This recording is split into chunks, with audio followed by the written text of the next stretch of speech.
Ya, Bismillahirrahmanirrahim. Assalamualaikum warahmatullahi wabarakatuh. Waalaikumsalam warahmatullahi wabarakatuh. Alhamdulillahirabbil alamin. Wassalatu wassalamu ala asyrafil anbiya'i wa mursalin wa ala alihi wa sahbihi ajmain, amma ba'du. Insyaallah Bapak Ibu, saudara-saudara, sahabat-sahabat fillah dari Majelis Taklim An-Nisa Yayasan Masjid Al-Iman, Masya Allah, jazakumullah khairan katsiran. Ini kita sama-sama di pagi hari ya. Dan sampaikan salam hormat kami kepada Ibu Hajah Harti Ismail selaku Ketua Majelis Taklim An-Nisa. Insya Allah beliau cepat sembuh, diangkat semuanya segala sakitnya oleh Allah ya. Dan kepada Ibu Hajah Ambarwati, terima kasih sambutannya Bu, Masya Allah. Dan juga Bapak Insinyur Haji Imron Ashari selaku Ketua Umum Yayasan Masjid Al-Iman. Terima kasih Pak, Masya Allah, Alhamdulillah. Dan yang saya hormati juga ibu-ibu, para sesepuh dari Majelis Taklim An-Nisa. Dan kemudian terima kasih kepada Ibu Yati dan Bu Indah tadi telah melantunkan Quran Surat Ali Imran ayat 133, 134, Masya Allah. Dan tentunya saya terima kasih sekali ini Masya Allah pada sahabat saya, Ibu Riana Susanti, biasanya saya panggilan akrabnya Mbak Susan, yang telah menghubungi kami dan menyambungkan tali silaturahim, tali ukhuwah ya dengan teman-teman di Majelis Taklim An-Nisa ya. Insyaallah, dan hari ini juga rupanya banyak sekali yang hadir dan seluruh dunia nampaknya ini hadir Pak Imron. Alhamdulillah, Masya Allah ya, sahabat-sahabat saya juga hadir, Alhamdulillah, terima kasih banyak. Dan hari ini, Allahu Akbar, ini panitia mengamanahkan kami untuk membahas satu judul yang luar biasa ini ya. Berkesadaran, Masya Allah. Berkesadaran dalam kita memaknai keistimewaan Idul Fitri ya. Baik, seperti biasa saya izin untuk menggunakan slide ya dalam membantu sharing hari ini agar lebih mudah kita lihat gambar-gambar ya. Masya Allah. Baik, mudah-mudahan sudah terlihat ya. Saya setting dulu animatnya. Iya, baik. Ya, bismillahirrahmanirrahim. Ya, berkesadaran dalam memaknai keistimewaan Idul Fitri, Masya Allah. Ini waktu saya dikirim panitia judulnya ini seneng banget, deg-degan juga tapi Masya Allah. Ini Mbak Susan.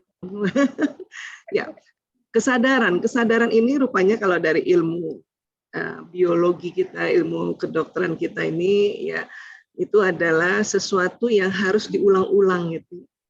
Kalau kita mendapat satu informasi baru satu kali kita tahu, itu namanya baru tahu gitu ya. Diulang jadi paham, diulang-ulang lagi, akhirnya jadi sadar. Ya. Inilah maknanya, karena Ramadan dan Syawal ini Allah ulang. Dan tentunya semakin usia kita semakin bertambah karena mengalami ya atau menikmati bulan Ramadan dan Syawal ini berulang-ulang. Nah, diharapkanlah dengan usia yang bertambah ini ya kita sampai di level berkesadaran ya. Masya Allah. Idul Fitri. Tentu kita tahu Idul Fitri berasal dari dua kata, Aid dari bahasa Arab dan Al-Fitri ya. Ya. Jadi ini banyak sekali kita sering mendengarkan ya, kembali fitrah gitu ya. Tapi coba kita lihat, barangkali Bapak Ibu juga sudah pernah dengar atau sudah pernah tahu kajian tentang sesungguhnya kata Idul Fitri ini ya. Ya, Aid secara bahasa ini berasal dari kata ada atau yaudu ya, yang artinya kembali ya. Atau karena hari raya ini kan disebut Aid ya. Dan terjadi berulang-ulang dan dimeriahkan setiap tahun pada waktu yang sama. Ya. Jadi maksudnya kembali ini karena hari yang raya atau berbahagia ini diulang-ulang. Jadi hari raya kembali lagi. Maknanya itu. Ya. Sebagian ulama mengatakan begitu. Ini maknanya sebetulnya itu. Ya. Jadi Ibnu Arabi mengatakan bahwa hari raya dinamakan Aid karena berulang setiap tahun dengan kegembiraan yang baru. Jadi mungkin tahun ini gembiranya baru lagi. Ya, tahun yang lalu tentu lain lagi kegembiraannya. Walaupun kita tahu sudah 2 tahun ini, sudah 2 kali Idul Fitri kita dalam keadaan pandemi ya. Namun tetap sesuatu itu ada kegembiraan tertentu, ya bisa jadi jadinya fokus pada benar-benar keluarga inti, gitu ya. Kalau dulu mungkin jadi sibuk menerima tamu, ya walaupun itu juga sebuah kegembiraan sebetulnya. Makanya kita harus menemukan kegembiraan di dalam Idul Fitri ini sebetulnya. Ya. Nah, kemudian ada juga yang mengatakan kata Aid merupakan turunan kata al-adah, yang artinya kebiasaan. Jadi karena masyarakat telah menjadikan kegiatan ini menyatu dengan kebiasaan dan adat mereka. Ya. Jadi ada yang mengatakan Idul Fitri itu artinya bukan kembali suci sebetulnya. Ya, bukan kembali suci, melainkan itu lagi kita gembira karena memang hari itu sudah lagi tidak berpuasa dan kita melakukan sebuah kebiasaan-kebiasaan yang mengandung kegembiraan.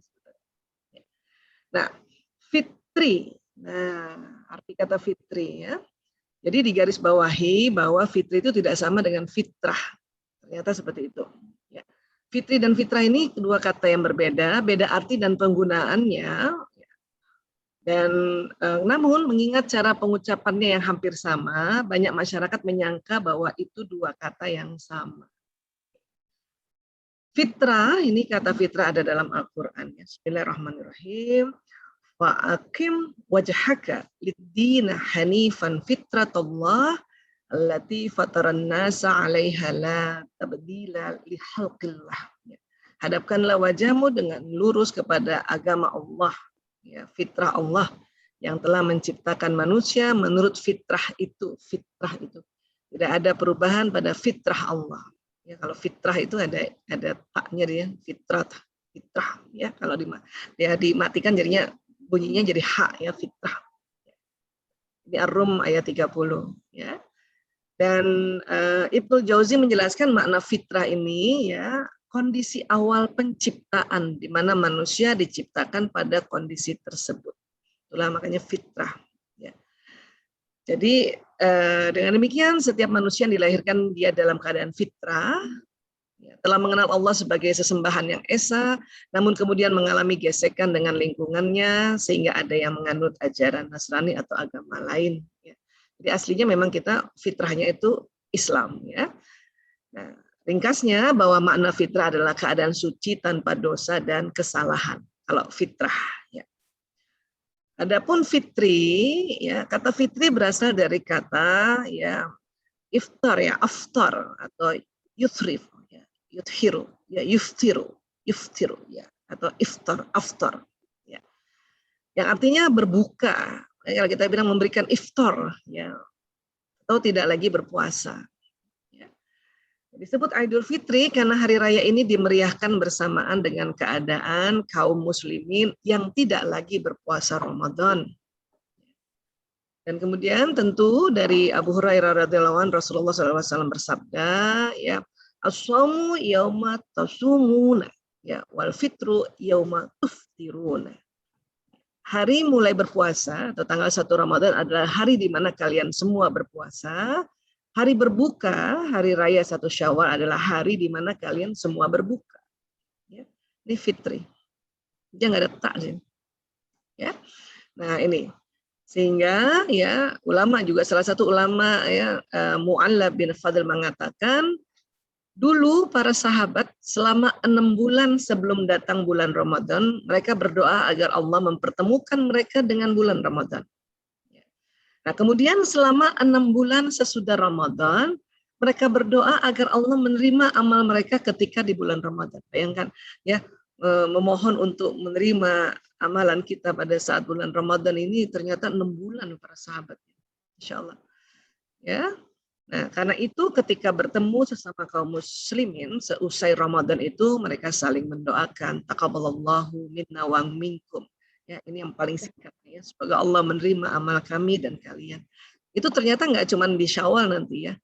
Insya Allah kita bisa mengikuti, ya, kebiasaan dari para tabiut tabiin, ya, para sahabat, ya, bahwa nanti 6 bulan ini, ya, ini udah 1 bulan, mungkin 5 bulan lagi kita masih taqabbalallahu minna wa minkum, ya.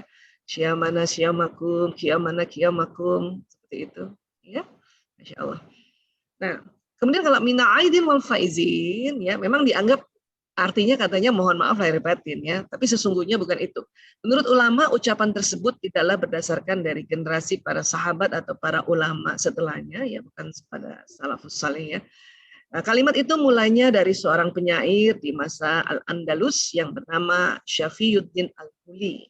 Jadi makna minal aidin wal faizin yaitu termasuk dari orang-orang yang kembali sebagai orang yang menang.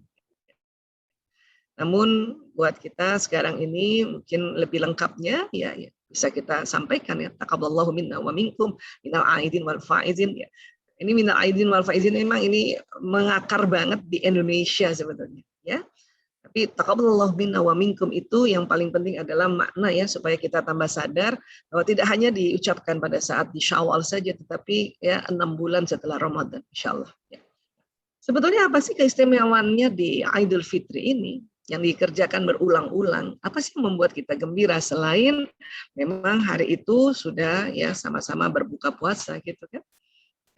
Sebetulnya ya kebiasaan atau adat yang sangat bagus pada Idul Fitri itu memang memaafkan, saling memaafkan.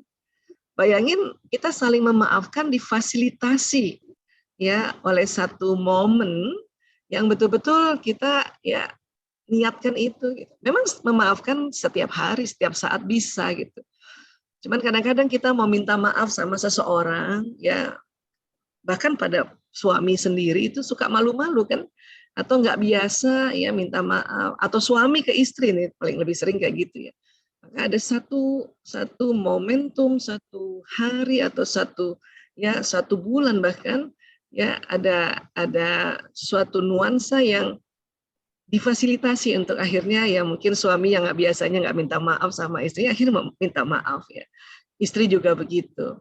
Ya, suami juga memaafkan, istri memaafkan, anak-anak juga barangkali. Ada ibu barangkali ya enggan minta maaf sama anaknya di hari-hari yang bukan Idul Fitri ini karena malu, karena nggak biasa ya. Kecuali ibu-ibu yang rajin taklim ya. Ibu-ibu yang rajin belajar itu wah dia nggak sungkan-sungkan minta maaf sama anaknya atau sama tetangga barangkali ya. Kalau hari biasa nggak ada waktu dan sebagainya, tapi ada satu momentum Idul Fitri ini ya, kalau saya pribadi ya, yang paling kerennya itu ya memang saling memaafkan. Saling memaafkan. Ya, tentu banyak lagi yang keren-keren, tapi yang paling keren itu memang ada momentum saling memaafkan, Masya Allah. Ya, bahkan di budaya kita ya kita buat lagi sungkeman, Masya Allah. Itu nggak mudah loh, nggak mudah itu. Kalau nggak ada satu momen. Ya. Jadi bila Idul Fitri adalah lentera, izinkan membuka tabirnya dengan maaf agar cahayanya menembus jiwa fitrah dari setiap khilaf. Ya. Jadi Idul Fitri momentum ya untuk kita ya memohon maaf supaya fitrah gitu. Walaupun tadi kita sudah belajar fitri dan fitrah itu tadi berbeda ya. Harinya mungkin hari fitri, hari yang berbuka puasa, hari yang berulang setiap tahunnya, tapi goalnya untuk membuat jiwa kita fitrah kembali suci lagi. Ya. Saya mau bilang bahwa memaafkan itu nggak mudah loh. Ya. Tapi mengapa sangat dianjurkan? Ya, makanya saya makin kesini ya, makin umur juga, kayaknya menganggap maafin itu hal biasa ya di Idul Fitri. Tapi ternyata ya para ilmuwan mengkaji saling memaafkan itu, bahkan ditemukan teknik-tekniknya. Makanya ada namanya forgiveness therapy. Sampai orang diterapi untuk bisa memaafkan. Ya. Memang nggak mudah, tapi kok sangat dianjurkan. Tentu kita ya kembali ya pada perintahnya Allah ya. Maka maafkanlah mereka dengan cara yang baik di Al-Hijr ayat 85. Dan bahkan banyak sekali di Quran juga kita diminta untuk memaafkan dan saling memaafkan. Rasulullah SAW juga ya menganjurkan dan mencontohkan. Jadi memaafkan itu sesuatu yang luar biasa. Ya.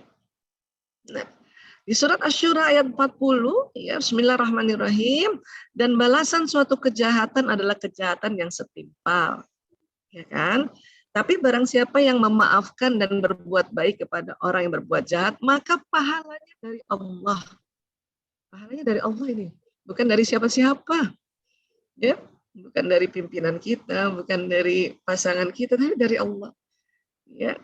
Innahu la yuhibbuz zalim. Ya, sungguh dia tidak menyuka orang-orang yang zalim.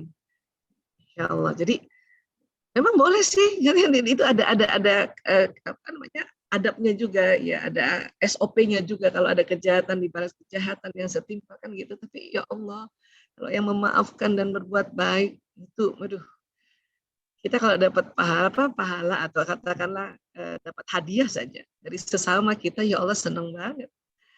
Hari ini juga saya tadi dikirimkan hadiah nih, Masya Allah, ya senang sekali. Tapi ini langsung hadiahnya atau pahalanya dari Allah. Ini harus kita renung-renungkan lagi. Ya. Kemudian di Asyura ayat 43 ya. Walaman sabara wa ghafara inna dzalika lamin azmil umur. Dan barang siapa yang bersabar dan memaafkan, sesungguhnya yang demikian itu termasuk perbuatan mulia. Sabar dan memaafkan. Nah, cuman orang juga mengartikan sabar ini ya sering diartikannya diem aja ya, atau neken-neken gitu ya, biarin aja kan saya sabar. Ternyata bukan itu. Sabar ini juga sebuah ikhtiar, mencari cara. Ya. Dan memang pada saat kita meminta maaf atau memohon maaf atau memaafkan, yang paling afdal kan bertemu sebetulnya. Bertemu. Makanya kalau bayangkan, seandainya kalau kita setiap hari, apalagi di kota besar, jarang bisa berjumpa dengan tetangga, dan makanya momentum Idul Fitri itu adalah untuk bisa ketemu, ya, untuk bisa open house. Sesungguhnya sebetulnya begitu ya. Hanya sekali lagi 2 tahun ini open house kita secara virtual seperti ini. Makanya saya senang sekali kalau secara virtual itu ya melihat teman-teman yang kameranya on atau on cam istilahnya. Karena disitulah sebenarnya ukhuwahnya ya. Walaupun saya tahu juga teman-teman ada yang karena dalam perjalanan atau sambil kerja, makanya minta izin off cam, ya itu juga tidak mengapa. Tapi pada saat ada waktu-waktu tertentu, barangkali sudah mau saat pisah, kita sama-sama buka kamera dulu untuk saling melihat wajah, menyapa, suara, masya Allah, ya. Karena ini pengganti kita jumpa secara offline. Kenapa? Karena ini langsung kan, langsung. Kalau YouTube lain lagi. Kalau YouTube itu kan nggak 2 arah, ya. TV nggak 2 arah. Facebook ya nggak 2 arah. Ini sekarang kita sedang Zoom ini 2 arah. Ya, atau IG live 2 arah ya. Baik. Kemudian ya Aisyah radhiyallahu anha pernah ditanyakan terkait watak pribadi Rasulullah SAW. Ia pun menjelaskan adalah Rasulullah SAW orang yang paling bagus akhlaknya. Beliau tidak pernah kasar, tidak berbuat keji, tidak teriak-teriak di pasar, tidak membalas kejahatan dengan kejahatan, malahan beliau pemaaf dan mendamaikan. Insya Allah. Ya. Ini memang uswatul hasanah kita nih luar biasa ya Allah. Makanya kita diminta untuk belajar terus ya, mengarah ke ya apa yang Rasulullah SAW lakukan ya. Kemudian dari Ubaidah bin Samit radhiyallahu Nabi SAW bersabda, tidaklah seseorang yang badannya dilukai oleh orang lain kemudian ia bersedekah dengan memaafkannya. Jadi tidak menuntut diat. Kita dicubit, kita nggak membalas mencubit ya. Tapi kita kasih sedekah memaafkan ya. Jadi Allah akan menghapuskan dosanya sebanding dengan pemaafan yang ia sedekahkan. Jadi maaf itu juga sedekah. Ya. Makanya tadi di ayat 133 itu antara sedekah dan memaafkan itu dia inline itu ya. Sedekah, menahan amarah dan memaafkan itu ya itu satu ayat itu. Jadi buat teman-teman yang misalnya menganggap bahwa kenapa sih saya yang harus maafin duluan? Kan dia yang lebih muda tuh, saya udah tua nih, saya udah lebih. Padahal kalau kita nanti yang duluan memaafkan, maka ini menjadi sebuah sedekah dan ya Allah hapuskan dosa kita, ya Allah. Ya, bayangkan ya, jadi di Idul Fitri itu selain kita tadi menterapi diri kita, saling memaafkan, kemudian memaafkan itu ternyata juga sebuah sedekah, memaafkan juga ternyata kafar, ya menghapuskan dosa kita. Karena kita nggak tahu ya dosa kita mungkin Allahu Akbar kita nggak tahu ya seberapa banyak ya khilaf kita seberapa banyak, tapi di Idul Fitri itu masya Allah. Nah sekarang kalau dari sisi kesehatan ya di Mayo Clinic dan Telegraph yang di Amerika ini mengatakan manfaat kesehatan dari memaafkan kesalahan orang lain di antaranya, ini baru di antaranya ya, menurunkan resiko stroke.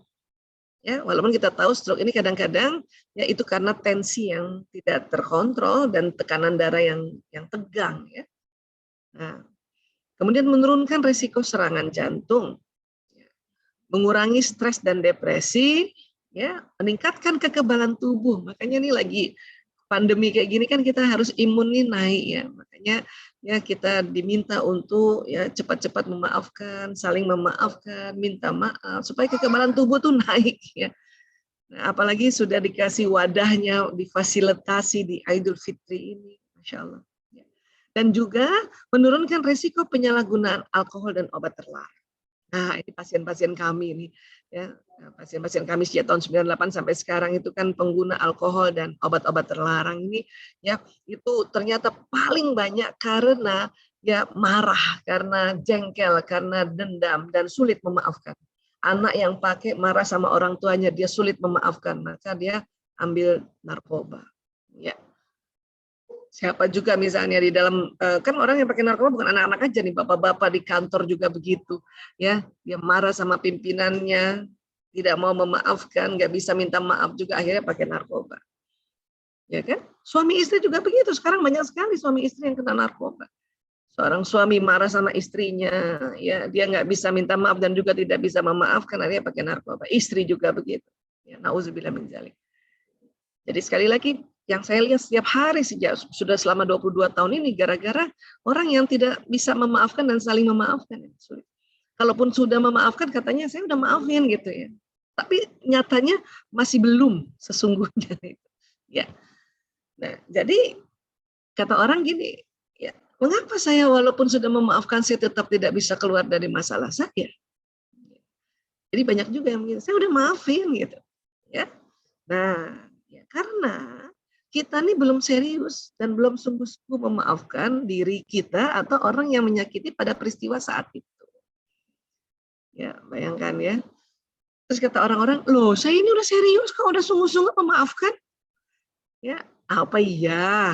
Ya, tanda keseriusan dan kesungguhannya apa sih?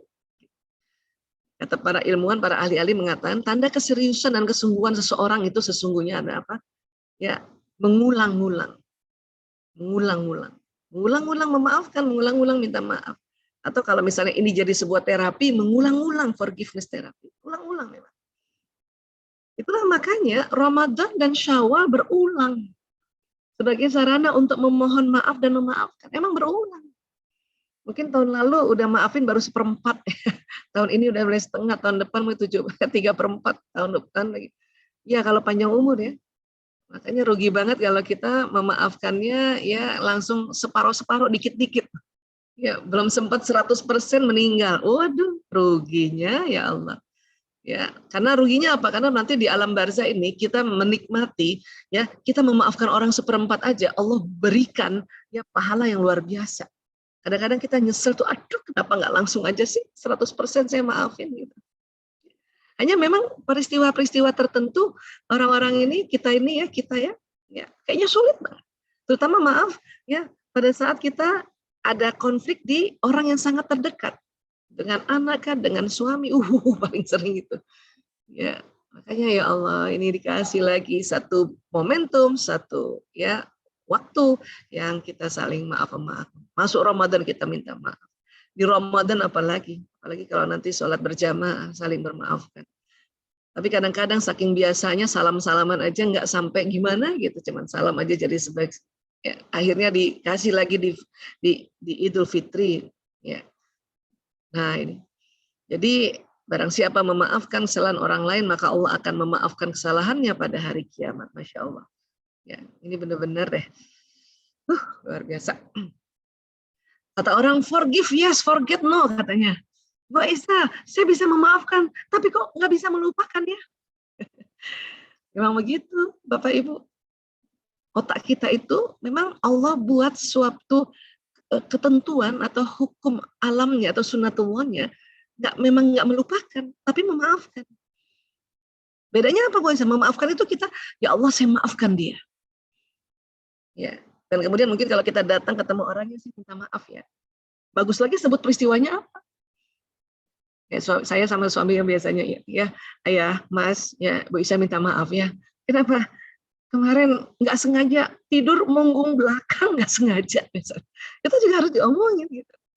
Ya, Bu Isa minta maaf ya. Kemarin kok kesel banget. Ya, ternyata mau mens ternyata. Ya Allah. Gitu. Itu memaafkan. Jadi menyampaikan, disampaikan. Ya, cuman di otak ini nggak bisa lupa. Kenapa? Untuk pembelajaran. Di otak ini ada sambungan-sambungan saraf atau memori-memori yang dia tidak bisa lupa sama sekali. Pasti ingat. Cuman sudah nggak ada energi kemarahannya di situ atau energi kekesalannya. Ingat aja supaya apa? Buat pembelajaran. Sehingga saya besok-besok ya kalau saya mau mens ya atau perasaan nggak enak, langsung cepat-cepat lihat buku agenda, oh mau mens. Ya, jadi sebelum lagi marah-marah sama suami udah bikin pengumuman, ayah punten ya, nanti kalau ngomong agak keras suaranya gitu mau mens, aku baru lihat ini lagi baru lihat, atau misalnya menopause lah dan sebagainya. Itu karena ada pengalaman kan di otak kita ini, ya kok tiba-tiba marah-marah sama suami, orang suami cuma tanya, ya Bu Isa tadi kenapa? Cuma nanya gitu misalnya. Atau Bu Isa tadi ada orang telepon ya misalnya gitu. Itu gitu kan. Ya. Ternyata itu mau mens ternyata. Nah, memori itu tetap ada di otak supaya apa? Pembelajaran. Jadi besok-besok nggak diulangi. Begitu juga mungkin kesel sama tetangga yang punten barangkali ya pinjem terus barang kita. Ya, nggak dibalik-balikin atau pinjem uang nggak dibalik-balikin. Begitu jumlahnya besar. Oke, kita maafkan. Ya Allah, saya maafkan. Bahkan kita sedekahkan maaf dan sedekahkan uangnya juga. Tapi memorinya tetap ada di otak. Supaya apa? One day orang itu datang lagi, minta lagi pinjaman uang yang banyak. Kita bisa bilang, ya kita bisa ingatkan pinjaman sebelumnya. Dan juga mungkin kita, karena kita tahu dia susah, mungkin barangkali butuh sangat uang, ya sudah kita tidak pinjamkan, kita kasih dalam jumlah yang tidak seperti dia minta. Bisa begitu karena apa? Memori di otak masih ada. Kalau orang minta bahwa ya semua peristiwa yang menyakitkan harus lupa, wah bahaya. Akan nanti masuk ke betul-betul demensia. Bukan hanya memori jelek yang hilang, bahkan tidak kenal nama sendiri lagi, tidak ingat nama suami, tidak ingat nama anak. Oh, itu lebih bahaya. Ya. Jadi sekali lagi, ya memaafkan, iya, melupakan memang tidak. Bisa memaafkan tadi tidak bisa melupakan, hanya sudah tidak marah-marah banget, di otaknya udah nggak marah-marah ya, karena di otaknya nggak marah-marah apalagi di mulutnya nggak marah-marah. Ini harus tahu nih, karena kalau enggak ibu-ibu menganggap atau kita menganggap bahwa aduh saya nggak memaafkan, kan ibu sudah memaafkan, yang penting ingat bilang lagi ya Allah saya maafkan, setiap ingat bilang lagi ya Allah saya maafkan. Nah seperti itu namanya memaafkan ya. Otak manusia ini Allah ciptakan sedemikian rupa ya, ada otak besar dan ada otak kecil. Kemudian terbelah dua, ada belahan kanan, ada belahan kiri. Ya, saya senang sekali ya menyampaikan atau mengingatkan diri saya dan juga kita semua ini bahwa masya Allah Allah ya ciptakan ada namanya otak di dalam kepala kita. Ini luar biasa. Ini kalau dikaji nggak pernah selesai ya. Bahkan kadang-kadang kita harus ulang-ulang kajiannya agar itu tadi bertambah paham dan bertambah kesadaran gitu bahwa oh kenapa sih kita memaafkan? Ya. Ini otak dilihat dari samping kiri, ini otak besar, otak kecil, ini dari atas ya, ini yang bagian depan ini, bagian jidat kita yang ini, ya, dan ini terbagi dua, ini belahan kanan dan belahan kiri. Ini luar biasa di dalamnya, ya Allah, laptop tuh komputer kalah, karena di dalamnya ada 100 miliar komputer. Kita punya satu komputer aja disayang-sayang setengah mati ya. Ini padahal di otak kita ada 100 miliar komputer, ya Allah. Nah, yang saya mau cerita adalah di dalam otak ada otak emosi, disebutnya limbic system atau sistem limbik, otak yang mengatur emosi. Ya, semua manusia ada, bahkan hewan golongan mamalia ada, makanya ini disebut ya otak mamalia. Makanya Allah ingatkan kita tuh punya sifat binatang. Kalau kita tidak pandai mengelolanya, ya, maka benar-benar derajat kita di bawahnya binatang. Nah, bagaimana bisa mengelola kalau kita tidak kenal? Ya, padahal kita sudah selalu dari dalam rahim ibu udah bekerja ini otak emosi. Itulah makanya para ahli mengatakan ya, ayo kenali otak emosi supaya makna pada saat ada momentum Idul Fitri itu kita betul-betul ngerti bahwa bukan hanya salam-salaman saja, itu ada sesuatu yang bekerja di otak emosi ini. Dia persis di tengah. Makanya ahli otak mengatakan intinya otak adalah otak emosi. Ya. Bahkan manusia ditambahin lagi ada otak reptilnya Allah ciptakan memang. Otak yang untuk melindungi kita kalau ada hal-hal berbahaya, diserang binatang berbahaya, orang berbahaya, barangkali copet, rampok dan sebagainya, atau kondisi alam semesta yang tiba-tiba banjir, tiba-tiba ini batang otak yang bekerja Allah, ya. Jadi kalau kita di luar rumah, ya, tiba-tiba ada copet, otak yang lain nggak bekerja, tapi batang otak yang bekerja. Apa yang dia bekerja? Langsung cuma 2 saja respon tubuh, ya, fight or flight, serang atau kabur. Ya, jadi kalau ada, makanya banyak ibu-ibu bilang, Bu Aisyah, saya kemarin ya Allah, nggak tahu kenapa waktu saya mau dicopet, saya pukul tuh copet, padahal copetnya lebih tinggi dari saya. Saya bilang, alhamdulillah Bu, itu karena ada otak reptil di dalam otak kita. Kalau kita mau bicara lagi lebih dalam, cuman saya bilang sama ibu, alhamdulillah Bu, pertolongan Allah. Pertolongan Allah itu sudah ada sejak kita dalam rahim. Apa? Diciptakanlah perangkat-perangkat ini. Dikejar anjing, kita lari sekencang-kencangnya. Padahal kalau hari biasa itu nggak bisa lari segitu. Bahkan bisa loncat ke pagar yang kalau diulang lagi nggak bisa Bu. Itu karena kerja batang otak ini. Ya. Fight or flight, serang atau kabur, nah gitu. Cuman sayangnya terkadang kita bukan diserang oleh binatang buas atau orang buas atau orang lagi tenang-tenang, batang otaknya tegang. Apalagi pandemi kayak gini. Wow. Jadi suami diserang atau suami nyerang istri, anak diserang. Maknanya apa ya? Itu tadi dimarah-marahin, disemprot lah, dilabrak lah itu tadi. Ya. Atau kabur, flight, nggak mau ngurus. Biarin tuh suami ngurus sendiri, biarin. Nah, itu berarti batang otaknya lagi tegang, Bu. Yang harusnya tegangnya ini kalau ada orang yang buas atau binatang buas. Suami dan anak atau pasangan kita kan bukan orang buas.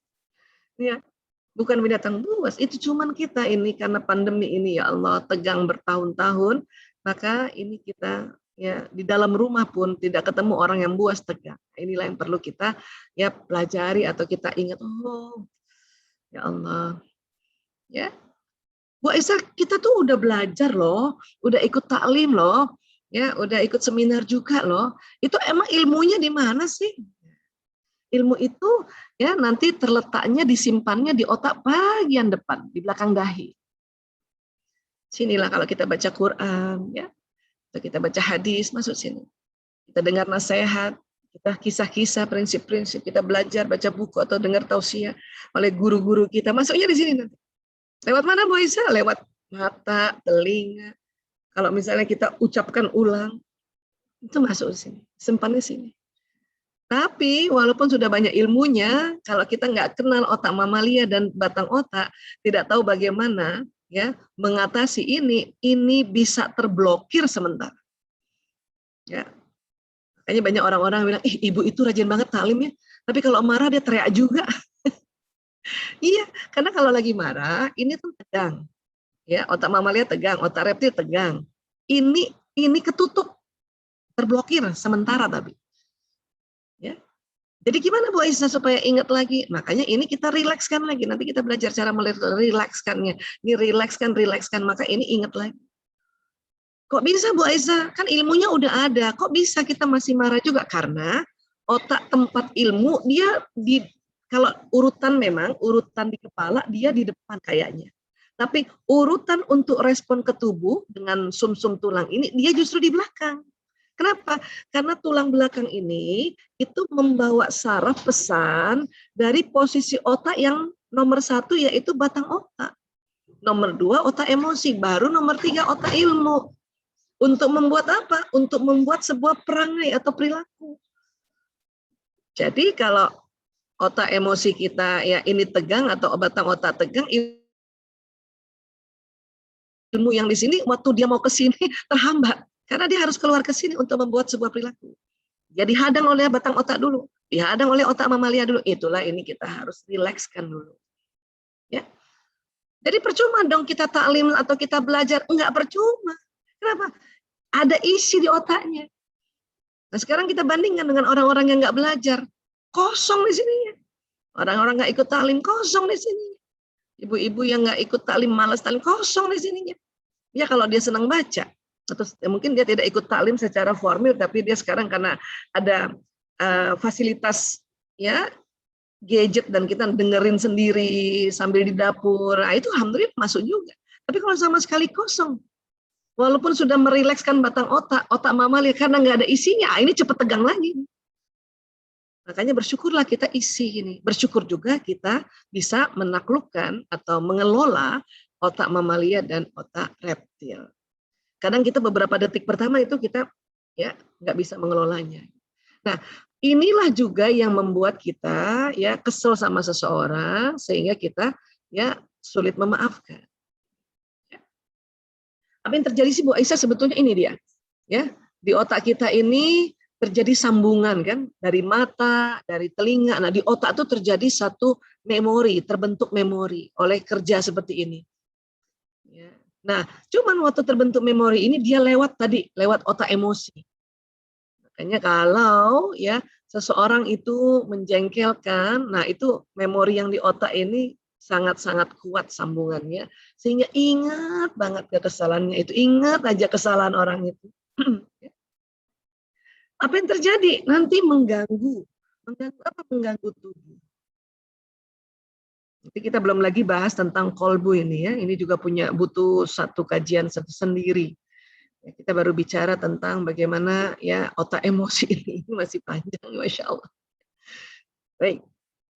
Nah, jadi peristiwa ini nanti akan yang ditangkap oleh indera-indera kita, mempengaruhi pikiran, mempengaruhi perasaan, di perasaan ada di sini, dan mempengaruhi tindakan. Ya, mempengaruhi tindakan. Ya. Nah, ini yang kita harus tahu nih. Nah, kemudian peristiwa itu karena pada satu saat ya kita jengkel, marah dan sebagainya, memori yang di otak ini dia ada, sehingga dia bisa juga mempengaruhi pikiran, perasaan dan tindakan. Ya, ini yang bahaya kalau kita tidak memaafkan tadi. Ya, jadi badan kita semua ini sampai di dalam-dalamnya itu kan dipersarafi oleh sistem saraf. Sistem saraf ini kalau sebagai analogi ini kayak kabel listrik. Jadi ya, memori-memori yang di otak ini kan jalan terus ke badan. Kalau kita tidak memaafkan, memorinya kan kenceng banget. Kesel sama suami kesel sama istri, ibu kesel sama anak, bapak kesel sama anak, anak kesel sama bapak, kita kesel sama orang tua, kesel sama mertua, kesel sama kakak ipar, kakak kandung, adik kandung, bersama sahabat. Itu hati-hati. Kesel ini jalan terus, kesel, marah. Maka nanti merusak badan ini. Ini belum lagi kita bicara badan kena virus, bakteri, parasit ya. Ini barulah penyakit yang disebut psikosomatis. Soma itu badan ini. Ya, psikologis itu bicara sebetulnya tentang otak emosi. Baru psikosomatis saja itu udah sakit semua badan-badan ya. Di dalam itu organ-organ dalaman sakit. Apalagi ditambah mungkin ada virus, ada bakteri.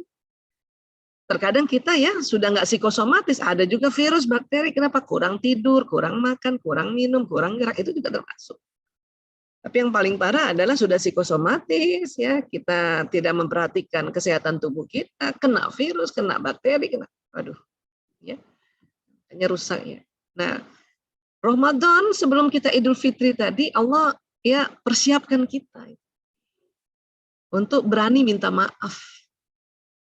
Duluan minta maaf atau duluan memaafkan. Di Ramadan itu dipersiapkan. Ya, dengan semua ibadah-ibadah mahdahnya. Ya saumnya, ya sholatnya, itu persiapan itu. Bayangin dipersiapkan 30 hari. Ya, untuk berani datangin suami duluan, untuk berani datangi anak duluan, untuk berani datangi para ipar duluan, kita yang minta maaf. Saya mau maaf ya. Memang afdolnya disebut-sebut ya, cuman kalau disebut-sebut kelamaan ya, coba minta maaf. Makanya kalimatnya saya mohon maaf atas segala khilaf. Ya. Ya, nah itu dia. Nah, pada saat itu ya maka badan ini langsung ya pulih ya. Bahkan sebelum minta maaf di Ramadan itu ya itu sudah pulih semua itu karena ada ibadah-ibadah yang Allah ajarkan pada kita, latih kita itu untuk membuat badan ini pulih duluan sebelum ya di Idul Fitrinya itu. Ya. Terutama itu tadi karena kita puasa ya atau syam ya, ini pencernaan istirahat kurang lebih 6 sampai 8 jam. 6-8 jam sebelumnya nih habis sahur itu bekerja itu, ya lama bekerjanya, 4 jam di lambung, 4 jam di usus. Setelah itu kan kita nggak tambah-tambah makan kan, nggak makan siang, nggak cemilan, maka istirahat. Bayangin, jadi sel-sel di dalam pencernaan ini juga dikasih istirahat, itulah. Belum lagi kalau kita meningkat kesadarannya bukan hanya syam tapi shaum, ya. Mata juga istirahat untuk melihat hal-hal yang buruk, mulut juga beristirahat, telinga juga. Maka istirahat semua, pencernaan juga istirahat, kemudian sistem pendengaran istirahat, sistem penglihatan istirahat, paru-paru juga jadinya istirahat, jantung jadi istirahat. Kenapa? Nggak deg-degan. Karena kalau kita melihat hal yang buruk, mendengar hal yang buruk, ucapkan hal yang buruk, ini semua nanti nggak istirahat, di paru-paru nggak istirahat, jantung nggak istirahat. Itu bayangkan 30 hari Allah latih kita seperti itu. Supaya apa? Untuk berani pada hari haknya, berani duluan bilang sama suami, ayah, ibu Isa minta maaf. Wah, atau mungkin seorang suami yang duluan gitu. Kita pokoknya fastabiqul khairat, siapa duluan, ya, insya Allah. Dan Allah Maha tahu itu. Wah, ini suami istri ini saling duluan dia minta maaf. Anak dan ibu ini saling duluan, ya. Adik dengan kakak ipar ini atau kakak ipar dengan adik ipar ini saling duluan minta maaf. Masya Allah. Adik dengan kakak kandung ini, saudara-saudara kandung ini saling duluan minta maaf. Atau apalagi yang sekandung ini. Karena yang namanya silaturahim itu yang satu nasab, yang satu kandung. Kalau kita dengan tetangga, teman-teman kajian yang bukan satu nasab ya, kemudian dengan itu namanya kan silaturahwah, ya kan? Bayangkan kita sudah disiapkan untuk ini semua, Masya Allah. Dan kalau kita bicara emosi, Masya Allah ya, ini dikaitkan dengan ilmu nafs, ya inilah ada nafsul lawwamah, ammarah, dan mutmainnah. Bu Aisyah, kenapa lawwamah di bawah, Bu Aisyah? Ini karena penelitian yang baru-baru ini, marah itu di tengah ternyata di sini. Jadi karena nafsu ammarah itu isinya marah, dia ada di sini dia. Kalau digabungkan dengan level emosi, ya, walaupun nafs itu masih bisa dipecah sampai 7. Ya, artinya emosi itu bukan hanya yang negatif saja, ada yang positif juga. Dan ini semua ada di otak kita, ya, ada di otak kita bagian tengah, nggak bisa hilang. Program takut di otak nggak bisa hilang. Program sedih, program buru-buru, rakus mau buru-buru nih. Kalau kita pagi-pagi nih ya, subuh-subuh kalau bangunin anak sambil marah-marah, berarti kita di sini. Itu bukan semangat. Kalau semangat itu sambil ketawa, sambil senyum. Ayo nak subuh nak, ayo nak, come on, ayo sayang, itu semangat. Tapi kalau cepetan udah subuh ini, itu kita marah-marah di sini, ya, di bawahnya marah, buru-buru, ya. Ini ada di otak kita. Ya, program marah juga ada di otak kita, program sombong juga ada di otak kita. Tapi Allah juga memberikan otak kita program semangat, program bersyukur, menerima, program damai dan pencerahan. Ya. Nah, yang keren ini pada saat kita masuk di pencerahan itulah, pada habis sholat kita pencerahan. Pada saat saum, terus kemudian kita berbuka masuk pencerahan. Baca Quran, ya, masuk di pencerahan. Habis sedekah, masuk ke pencerahan. Bayangin di Ramadan, orang masuk ke pencerahannya cepat banget. Dan emosi ini nggak bisa hilang. Dia hanya bisa kalau sedang turun, naikkan. Turun, naikkan. Turun, naikkan lagi. Nah, ikhtiar untuk menaikkan inilah yang Allah saksikan. Ya, Allah saksikan. Allah Maha menyaksikan dan Maha mendengar. Ada ibu-ibu mengatakan, ya, saya sudah ya berdoa, sholat, tahajud berulang-ulang, nampaknya Allah belum mendengar. Makanya suami saya belum dikasih ya kesadaran untuk dia minta maaf sama saya. Itu keliru itu. Allah itu Maha mendengar. Ya, Maha mendengar, Maha melihat. Hanya memang pada saat kita sedang ikhtiar ke atas, ini tergantung tangganya. Kalau seorang istri lagi sedih, ya, dan berdoa terus untuk bisa menerima apa yang dilakukan oleh suaminya ke anaknya, akan menerima di sini. Itu butuh waktu, makanya terus aja doa. Karena dia antara sedih ke menerima ini tangganya 1, 2, 3, 4, 5, 6. Lama. Jadi nggak boleh lagi kita ya menjudgment atau bilang bahwa Allah tidak mendengar. Astagfirullahaladzim, na'udzubillah min dzalik. Allah Maha mendengar, cuman memang terusin aja. Nah, ingat, dari sedih ke menerima ini kita mengalami berbagai macam jenis emosi. Ini yang harus kita ngerti. Karena banyak orang merasa saya udah istighfar, saya sudah sholat, saya sudah doa, tapi kok jadinya saya marah ya, bukannya menerima. Nah, itu artinya ibu sudah berhasil, tapi baru di level marah, baru sampai tangga marah. Terusin doanya, terusin sholatnya, terusin ngajinya, supaya apa? Naikin lagi tangganya. Ini maknanya. Kita kadang-kadang nggak ngerti karena kita belum belajar. Karena ilmu-ilmu ini kan baru-baru juga. Kita berharap dari sedih langsung bisa gembira. Bukan begitu. Dari sedih kita waktu berdoa itu berkecamuk itu di otak kita, di kolbu kita, di perasaan kita, ya, berbagai jenis emosi karena dia lagi naik. Sedang naik. Kita lagi ya. Jangankan sedih lah, marah lah misalnya sama seseorang ya. Terus kita katanya ya disuruh memaafkan, kita lagi ingat kajian katanya disuruh memaafkan. Terus kadang kita ada perasaan gini nih, ngapain maafin dia? Dia yang mulai. Nah itu berarti kita ya di sini sebetulnya udah naik karena nasihat udah naik. Cuman karena masih disombong tangganya ada perasaan gitu kita. Harusnya dia dong yang minta maaf. Dia yang bikin salah, aku yang minta maaf. Gitu ya. Nah itu sebetulnya waktu dengar nasihat sudah mulai naik satu tingkat tapi lagi disombong. Inilah makanya kita harus naikkan lagi sampai ke semangat atau menerima atau bahkan sampai enlightenment. Ya, caranya apa? Caranya adalah menyebut-nyebut Allah. Ya Allah, ya Allah, ya Allah. Astagfirullahaladzim, astagfirullahaladzim. Ya Allah, la ilaha illallah. La haula wa la quwata illa billahil aliyul azim. Supaya naik ke atas. Ya. Itu maksudnya apa tuh zona ikhlas? Zona ikhlas ini adalah kalau dari tinjauan emosi ya, mengerjakan sesuatu yang dilandasi emosi semangat. Atau di atasnya lagi bersyukur, atau orangnya damai, tenang, atau enlightenment, pencerahan. Habis dengar nasihat, ya kita mau mengerjakan. Misalnya nih, tadinya nih karena lagi Syawal barangkali nggak ada yang bantuin kita di rumah, kita waktu nyetrika kesel. Waktu kita nyetrika kesel, berarti kita waktu nyetrika itu di luar zona ikhlas. Tapi sekarang kan canggih kan, dengar setrika juga, dengerin tausiah juga. Dengar tausiah, kata guru-guru kita, yang ikhlas.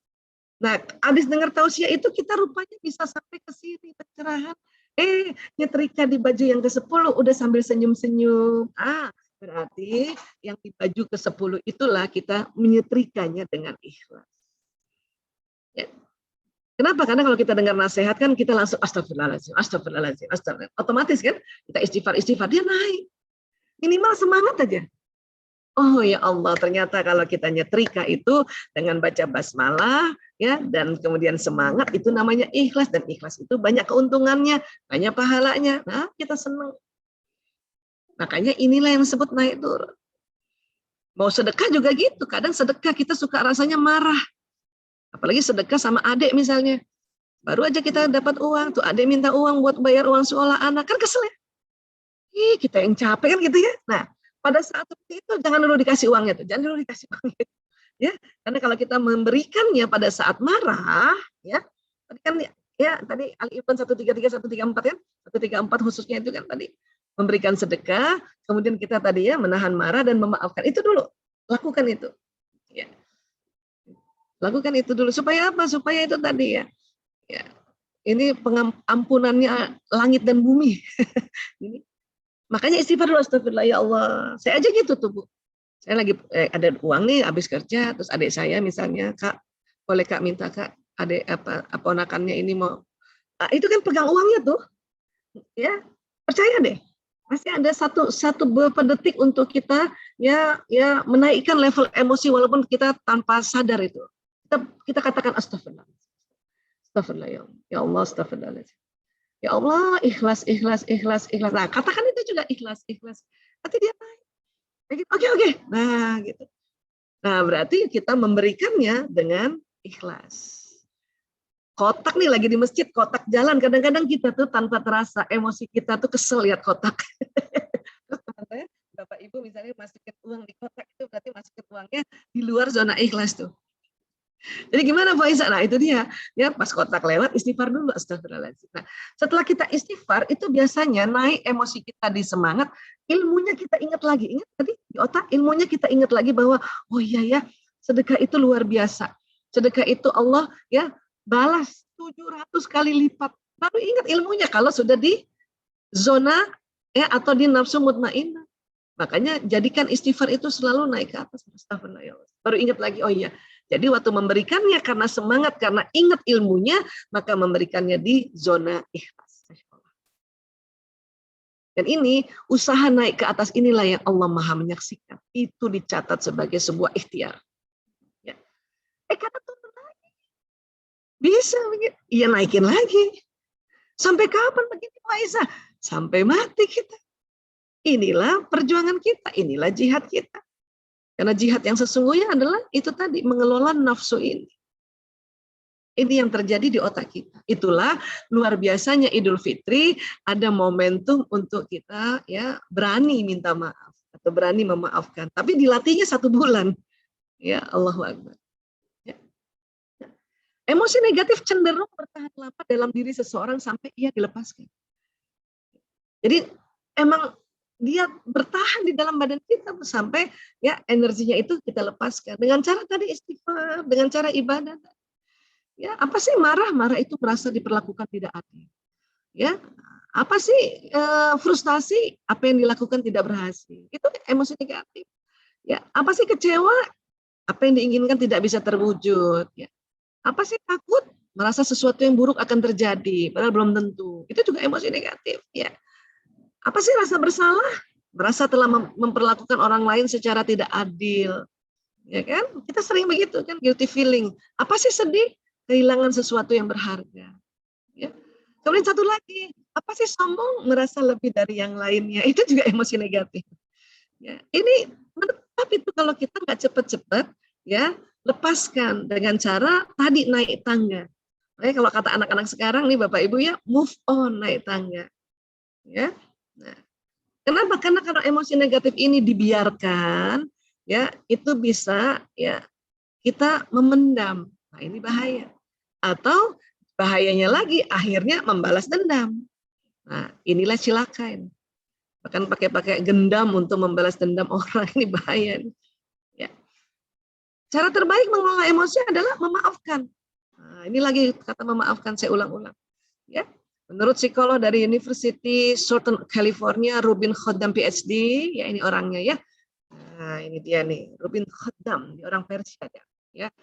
Kendala pertama dan terbesar dalam proses memaafkan adalah ketakutan dipandang sebagai pihak yang lemah. Nah ini, nanti orang bilang apa? Nanti disangkanya saya lemah. Nah ini kendala pertama dan terbesar. Sudah pertama terbesar proses memaafkan, ya, yaitu dipandang lemah. Ya. Nah, padahal justru ya. Dengan mengambil keputusan memaafkan, kita kembali mengambil kendali atas kehidupan kita sendiri.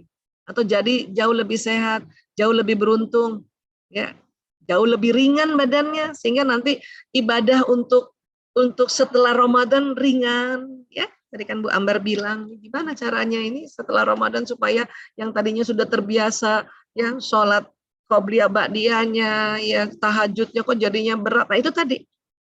Ya, memaafkannya ini dulu nih yang harus tambah banyak memaafkan. Mumpung di Syawal masih terus ya, memaafkan supaya badannya ringan, mengerjakan ibadah-ibadah jadi ringan.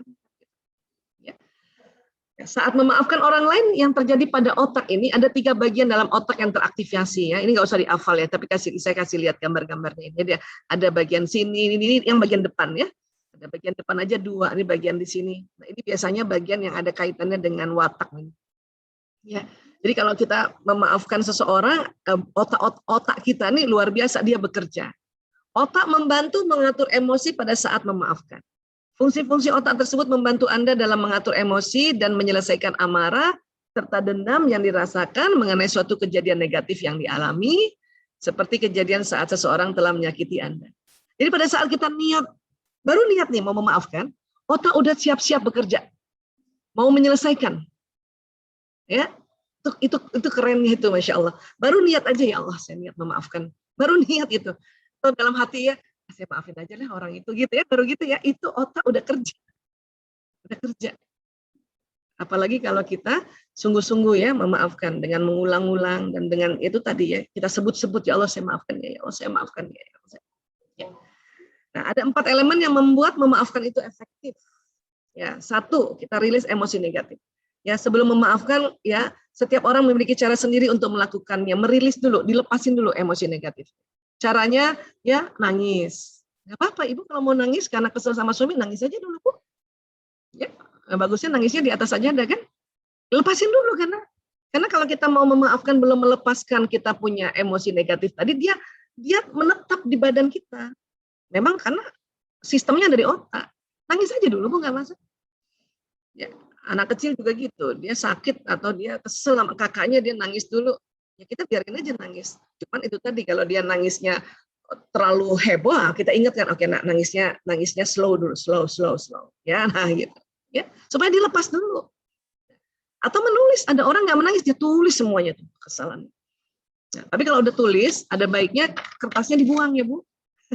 Jangan disimpan, karena tulisan itu juga menarik peristiwa nanti. Ya. Atau menceritakan dengan orang yang amanah, emang nggak sok, tapi yang amanah ya, supaya jatuhnya nggak gibah. Makanya bermunculanlah orang-orang diciptakan sebagai konselor, terapis, gitu kan. Atau kalau nggak ke konselor, tapi kita tahu, oh teman saya ini dia belajar jadi konselor, walaupun mungkin bukan profesi yang setiap hari, saya cerita sama dia, enggak sok. Ya. Atau membicarakan langsung dengan orang yang bersangkutan. Tapi ini harus perhatikan adab. Adab paling umum dalam membicarakan langsung dengan orang bersangkutan apa? Adab paling harus diingat, tidak di depan orang lain. Ya, kalau kita mau menyampaikan marah kita, kesel, bahkan waktu menyampaikan kesel kita sama suami itu harus berdua saja. Tapi kan anaknya bayi, masih kecil, masa sih anaknya nggak ngerti? Tetap ngerti, Bu. Bahaya nanti ya, anak kecil itu merekam, bayi itu merekam. Makanya dan seseorang ditegur depan orang, walaupun itu bayi sekalipun, itu bukannya tersentuh, tersinggung. Jadi adab membicarakan emosi kita terhadap orangnya langsung, ya, satu, tidak di depan orang lain, apalagi sama suami. Ya.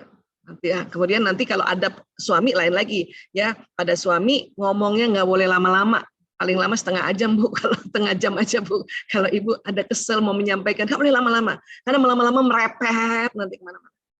Ya, kalau sama anak sama juga, ya. Tapi perhatikan watak anak, perhatikan bahasa kasih sayangnya anak. Nah itu ada berikutnya, ya. Atau menterapi diri dengan teknik-teknik self healing tadi. Ini banyak sekali teknik-teknik yang dipakai, yaitu misalnya nih tarik nafas panjang, buang, atau bayangkan orang itu ada di depan, kemudian kita bilang saya minta maaf, itu teknik-tekniknya. Ini bisa ditambahkan juga seperti ini. Ya, nah, jadi pertama ini emosinya disalurkan dulu gitu, dilepaskan dari badan. Kalau enggak dia masuk ke sel-sel tubuh itu nanti jadi sakit. Dan ya, ini dia nih, luar biasa Allah kasih cara di Al-Baqarah 153. Bismillahirrahmanirrahim. Ya ayyuhallazina amanu sta'inu bis-sabri was-shalah innallaha ma'as-sabirin. Hai orang-orang yang beriman, jadikanlah sabar dan sholat sebagai penolongmu. Sesungguhnya Allah bersama orang-orang yang sabar. Jadi sabar dan sholat itu udah penolong. Itu cara sebetulnya untuk merilis emosi. Salah satunya ya, dari jutaan makna dari sabar dan jutaan manfaat dari sabar dan sholat. Ya, di Ramadan itu dibuat lagi ya satu momentum oleh Allah di mana semua orang mengingatkan untuk sholatnya lebih teratur, lebih khusyuk dan lebih banyak karena kita mengambil juga sholat sunnahnya. Nah itu teknik juga salah satunya dalam mempersiapkan memaafkan orang lain, dia lepasin. Istighfar. Ya, siapa saja rutin baca istighfar maka Allah akan memberikan solusi atas setiap kesulitannya, penyelesaian bagi setiap permasalahannya, dan dia akan memberinya rezeki dari jalan tak terduga. Ya, kalau orang ditanya sabar tuh gimana sih? Perbanyak istighfar, Bu. Kenapa? Kalau kita anggap sulit ini memaafkan orang atau kondisi sulit, kita banyak istighfar. Nabi menjanjikan Allah SWT memberikan solusi. Kalau kita anggap ini masalah nih, kondisi sekarang ini masalah, ya. Kondisi keuangan masalah, kondisi kesehatan masalah, perbanyak istighfar. Karena Allah memberikan penyelesaian bagi setiap permasalahan. Ya. Dan kalau kita anggap ini rezeki terhambat, rezeki kesehatan, rezeki ilmu, dan rezeki uang sekalipun, kita disuruh perbanyak istighfar dulu, ya Allah. Nah inilah sabar ya. Astagfirullahaladzim. Salah satu ya. Sabar berikutnya adalah cari tahu, belajar, ikut taklim, itu juga sabar ya. Nah, sholat pada saat kita bersujud seperti ini ya, itu ada aliran darah yang membawa oksigen ke daerah tempat di sini nih. Tadi kita belajar bahwa di sini tempat ilmu, bukan? Tempat pengetahuan, kalau kita ngaji, kalau kita taklim, kita dinasehati, baca buku kan di sini nih. Nah, Biasanya kalau kita posisi berdiri duduk, darah kurang ke daerah sini. Makanya kadang-kadang orang banyak ilmunya tapi nggak kepake karena sujudnya kurang tumak nina atau kurang banyak, rakaatnya kurang banyak. Ya, kenapa? Mungkin di luar Ramadan sholatnya standar saja. Tapi pas di Ramadan diajarkan untuk ya dilatih atau katakanlah dipaksa oleh kondisi ya untuk menambah rakaat di sholat sunnah. Maka kesininya lebih sering ya. Ya, apalagi orang yang nggak sholat, jarang banget ini di sini. Makanya ilmunya cuma ilmu doang, nggak bisa teraplikasi ya, tidak bisa dipakai, tidak bisa jalan di badan. Ya. Makanya dikatakan yang paling dekat antara seorang hamba dengan Robnya ialah ketika ia sujud, maka perbanyaklah doa ketika itu. Ya. Jadi tadi baru satu makna saja bahwa ini otak ilmu akan diberikan oksigen. Ya. Makna berikutnya adalah posisi seperti ini kan kita menghamba. Ya, dan banyak sekali lagi makna-maknanya yang membuat kita bisa sehat. Ya, nah, jadi nih Bapak Ibu ya, kalau kita kan tadi tempat ilmu di sini nih di depan ya. Kalau kita berdiri seperti ini, darah jarang ke sini. Darah jarang ke situ. Tapi kalau kita sujud ya beberapa detik, tentu nggak boleh cepat-cepat ya, makanya disuruh tumanina itu ya darah akan bawa nutrisi, bawa oksigen ke pembuluh darah kecil-kecil di sini. Maka ilmunya barokah nanti ya, nambah sadar. Nah itu tadi berkesadaran ya. Nah seperti ini kurang lebih ya, insyaallah. Sabar ada batasnya. Woi, start dulu. Ini surat Az-Zumar ayat 10 ya. Allah berfirman, "Innama yuwaffas sabirun ajrahum bighairi hisab." Sesungguhnya hanya orang-orang yang bersabarlah yang dicukupkan pahala mereka tanpa batas. Jadi kalau ada orang bilang sabar ada batasnya, itu keliru. Atau lagi kalau ada teman kita bilang, lu jangan sabar-sabar banget, masa gitu aja kamu sabar-sabar banget, itu berarti teman itu belum baca Az-Zumar ayat 10 ya. Padahal Az-Zumar ayat 10, sabar pahalanya tanpa batas. Termasuk sabar pada saat emosi kita turun lagi marah, naikkan lagi ke atas, itu termasuk itu. Termasuk sabar mengucapkan, memaafkan berulang-ulang, termasuk itu. Ya, itu pahalanya tanpa batas ya. Ya, jadi stop ya Bu, bilang sabar ada batasnya ya. Kalau ibu capek, iya, maka istirahatlah, ya istirahatlah. Tapi kalau sabar ada batasnya, itu harus kita rubah. Ya. Oke, jadi sabar pahalanya tanpa batas. Ya. Kemudian pahami penyebabnya nih, kalau kita lagi ya cari penyebab emosi negatif itu muncul. Kenapa sih?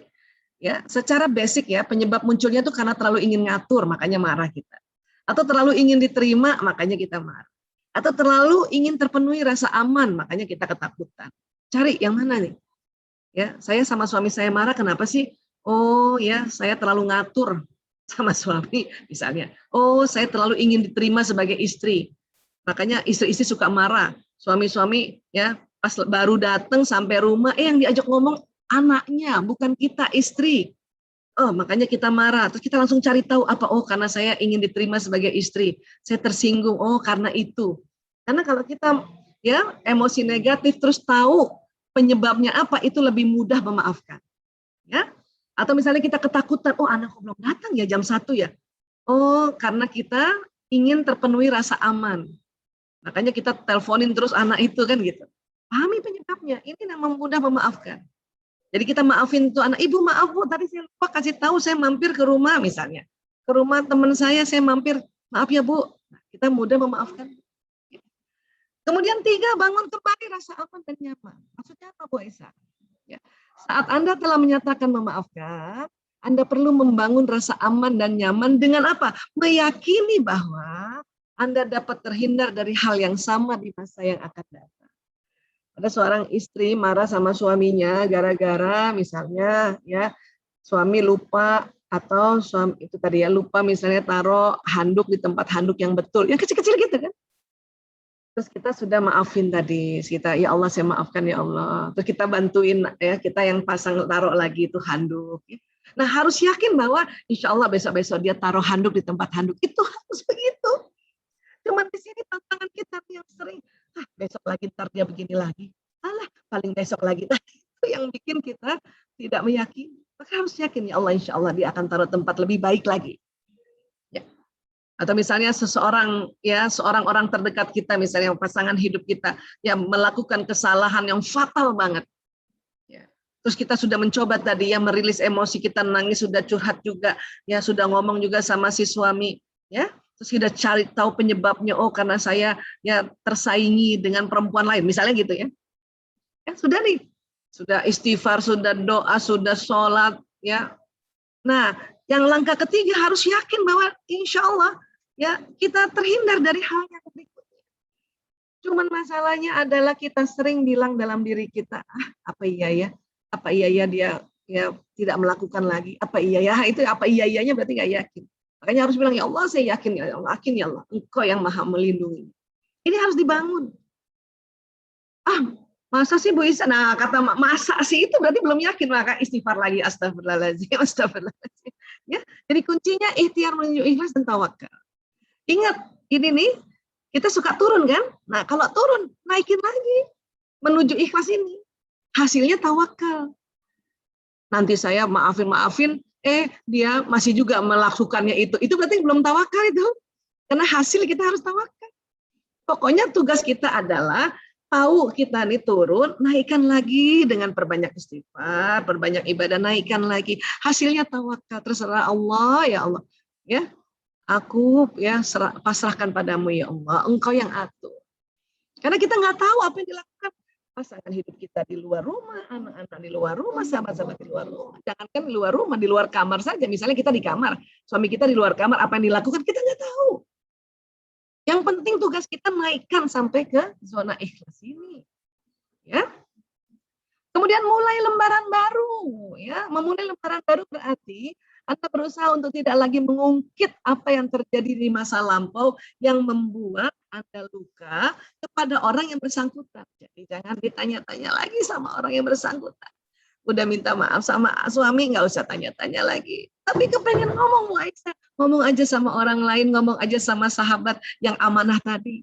Ngomong saja sama Allah, ya Allah kok saya ingat lagi ya Allah, angkat kesalku ya Allah, astagfirullahaladzim. Ya. Misalnya seorang ibu sudah minta maaf juga sama anaknya, nggak usah lagi ditanya-tanyain lagi. Seorang adik sudah minta maaf sama kakaknya, kakak kandung kak, kakak ipar kak, atau mertua, udah nggak usah diungkit-ungkit lagi. Walaupun saya tahu perempuan seneng banget diomongin ulang. Omongin ulanglah kepada orang lain atau sahabat yang amanah tadi, atau pada diri sendiri dengan teknik-teknik terapi. Ya, karena dengan pada diri sendiri ini jatuhnya muhasabah, kita bicara sama Allah. Ya. Biarkan diri Anda menjalani kehidupan baru dan melepas beban negatif tersebut. Nah, inilah teknik 4 tips. Ya, 1, kita rilis dulu tuh emosi kita. 2, cari penyebabnya. 3, meyakini bahwa insya Allah kita terhindar dari masalah yang berulang. 4, mulai lembaran baru. Ya, intinya tuh nggak ngungkit-ngungkit. Ya.